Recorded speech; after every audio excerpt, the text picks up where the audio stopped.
On voit le Sénégal qui brille, là, sur la scène africaine, et puis surtout cette victoire à la CAN, enfin, un moment historique vraiment. Mais bon, au-delà de ça, comment on construit un succès pareil sur la durée? C'est là que ça devient intéressant. Oui, la question de la pérennité, c'est clé. Exactement. Alors aujourd'hui, on va plonger un peu dans les coulisses d'une stratégie qui a visiblement porté ses fruits.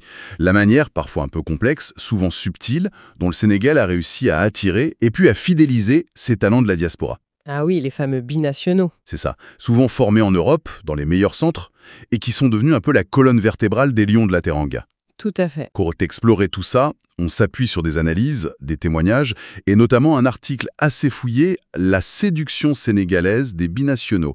Ça donne des perspectives assez éclairantes sur cette opération de charme, on peut dire. Une vraie opération de séduction, oui. Notre but, donc, décortiquer comment cette approche a évolué. Comprendre d'où on part, les années un peu galères, il faut le dire, Mhm. comment les choses ont basculé, qui a joué un rôle clé là-dedans, et puis quelles sont les ambitions maintenant. Parce qu'elles sont mondiales, hein, les ambitions. Prêt? On y va? Allons-y. C'est une question centrale pour beaucoup de fédérations, pas seulement le Sénégal. Pendant très longtemps, attirer ces jeunes pépites, ces binationaux, c'était un vrai casse-tête pour les dirigeants sénégalais. Un casse-tête, pourquoi? Il y avait un fossé énorme entre le potentiel, le réservoir de talent qui est immense, et la réalité du projet qu'on leur proposait. Le manque d'infrastructures sérieuses, une instabilité chronique des staffs techniques. Ça changeait tout le temps. Ah voilà. Et une fédération qui, franchement, ne respirait pas la sérénité. Tout ça, ça formait un cocktail pas très engageant, quoi. Pas très vendeur. Pas du tout. On a tendance à l'oublier, mais même la magnifique épopée de 2002, cette génération dorée, quart de finaliste en Coupe du Monde, Incroyable souvenir. ça n'a pas suffi à ce moment-là pour créer un élan durable. Le coup d'éclat sportif, il masquait mal des fondations qui restaient fragiles. Les problèmes structurels étaient toujours là, comme un frein. C'est vrai, et ça a eu des conséquences très concrètes. Les sources qu'on a rappellent que des joueurs de très haut niveau, comme Patrice Evra ou Bafé Gomis, Bakaï Sagna aussi. Bakary Sagna, exact, ils ont confié plus tard avoir eu des regrets de ne pas avoir choisi le Sénégal. Ça donne une idée du défi de l'époque quand même. Ah oui, c'est énorme. Leur choix, souvent pour la France, c'était pas forcément un manque d'attachement, mais plutôt un constat lucide, non, sur la solidité du projet sénégalais d'alors. Absolument.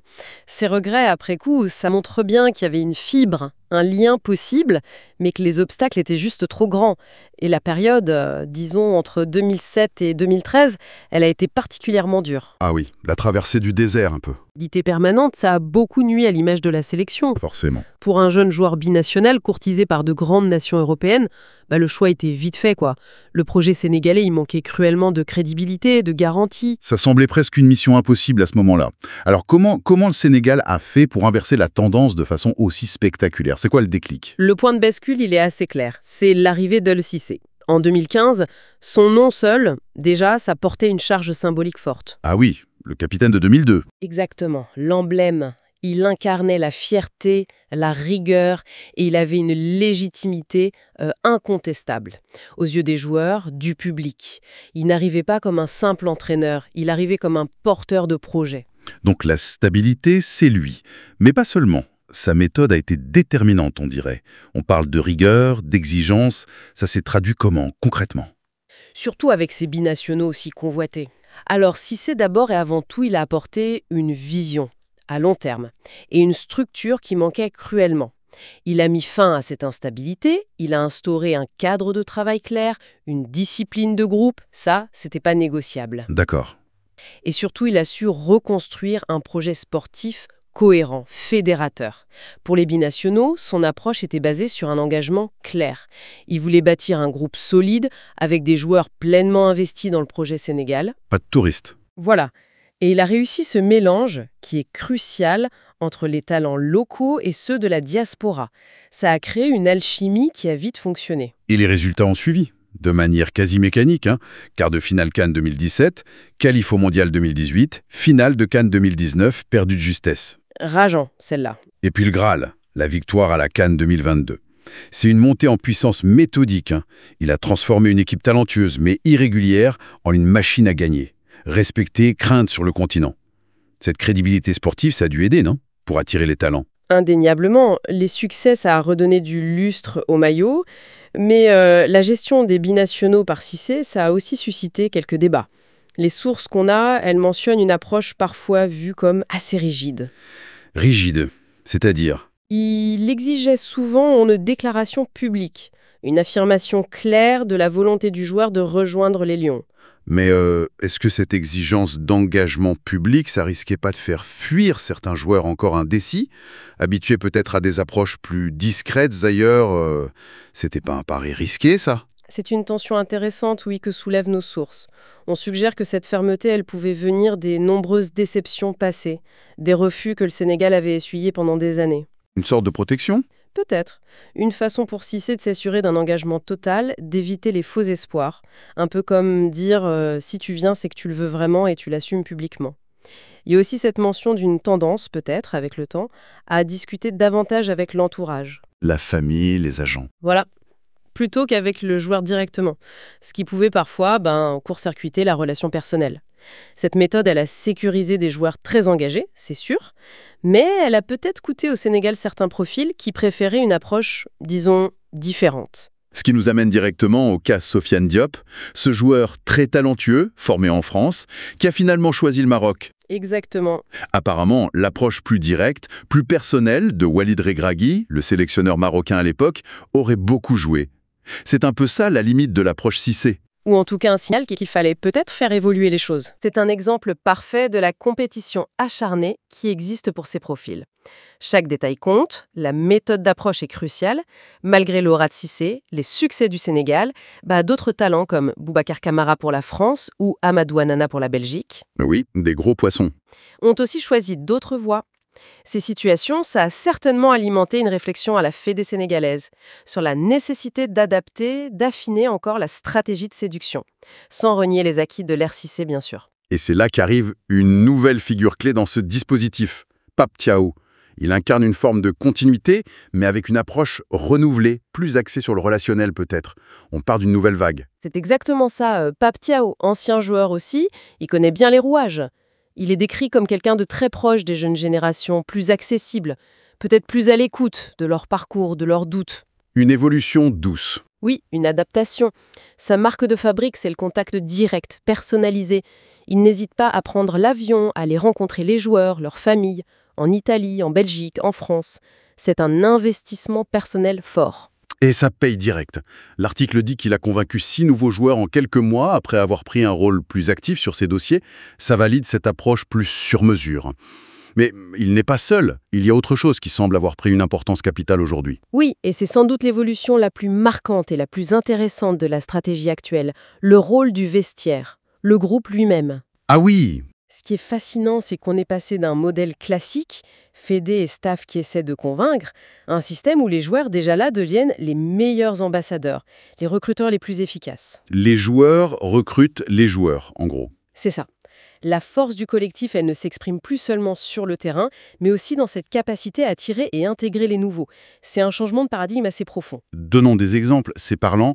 On a Moussa Niakhaté et Abid Diarra, 2 cadres, qui ont joué un rôle actif pour convaincre leurs jeunes coéquipiers d'alors à Strasbourg, Mamadou Sarr. Un très bon exemple. Ils ont trouvé les mots, partagé leur expérience.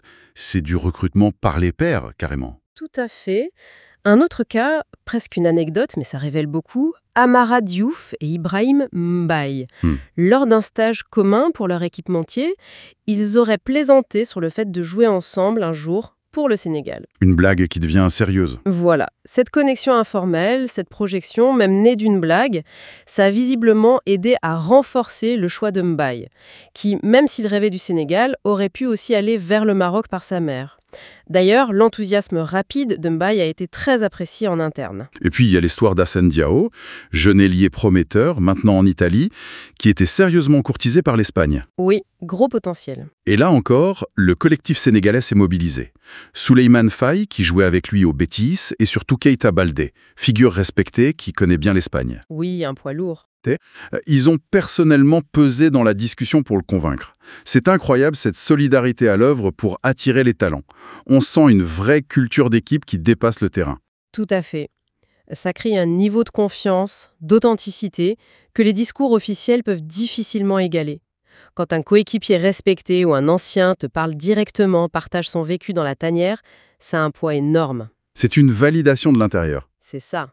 Cette solidarité, cette capacité du groupe à se mobiliser pour convaincre les nouveaux, c'est aujourd'hui une des grandes forces du Sénégal. Les joueurs sont devenus les VRP les plus efficaces des Lions. On voit donc une stratégie qui s'est vraiment affinée. D'une phase de reconstruction basée sur la structure, la discipline, la crédibilité sportive avec Cissé, on est passé à une approche qui ajoute une dimension humaine très forte. Le relationnel direct, la puissance du collectif avec Thiaw et les joueurs. Mais bon, cette dynamique, elle a aussi ses revers, j'imagine. Tout le monde n'a pas sa place. Évidemment. Le haut niveau, ça implique des choix.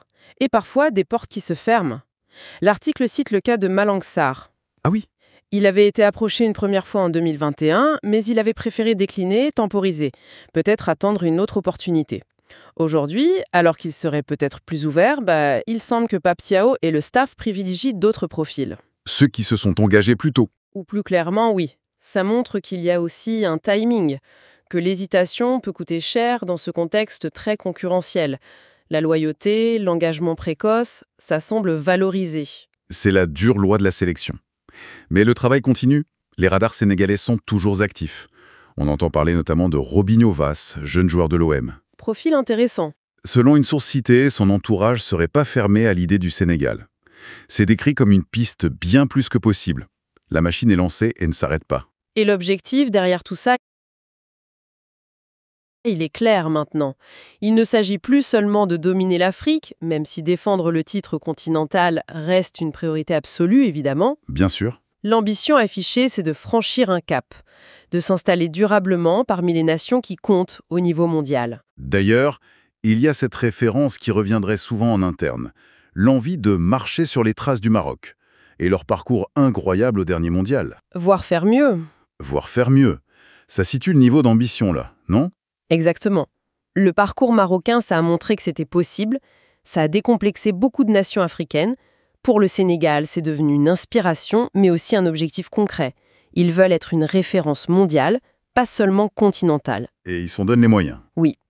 Le match amical prévu contre le Brésil le 15 novembre, c'est vu comme un test grandeur nature, un vrai baromètre pour évaluer leur niveau face au top mondial avant les grosses échéances, la CAN au Maroc, la prépa pour le mondial 2026. Alors, si on essaye de synthétiser un peu tout ça, on assiste à une transformation vraiment, vraiment profonde. Le Sénégal, qui ramait avant pour convaincre ses propres talents de la diaspora, a su bâtir une stratégie de séduction sophistiquée, évolutive. C'est ça. D'abord, restaurer la crédibilité, la structure avec Aliou Cissé. Puis ajouter cette dimension relationnelle forte, mobiliser la force du collectif avec Pape Thiaw et les joueurs eux-mêmes. C'est une approche à plusieurs facettes. Précisément. Et ce qui est remarquable, c'est que ce succès, il ne repose pas que sur les victoires, même si elles sont le carburant essentiel, bien sûr. Oui, ça aide. Ça aide beaucoup. Mais il y a eu une vraie ingénierie pour créer un environnement non seulement performant, mais aussi attractif, crédible. Un endroit où les joueurs sentent qu'ils appartiennent à quelque chose de fort. On voit l'importance de la continuité des fondations posées par Cissé, mais aussi l'intelligence d'adapter les méthodes pour coller aux attentes des nouvelles générations et à une concurrence toujours plus vive. Cette combinaison structure solide et approche personnalisée. Oui, presque individualisée parfois. Ça semble être une des recettes gagnantes. Et comme on l'a vu, l'implication du vestiaire est devenue un atout majeur, presque un avantage concurrentiel. Cette culture interne forte, cette capacité des joueurs à être les meilleurs ambassadeurs, c'est ce qui rend le projet sénégalais particulièrement puissant aujourd'hui. Une dynamique où la cohésion interne devient un argument de recrutement.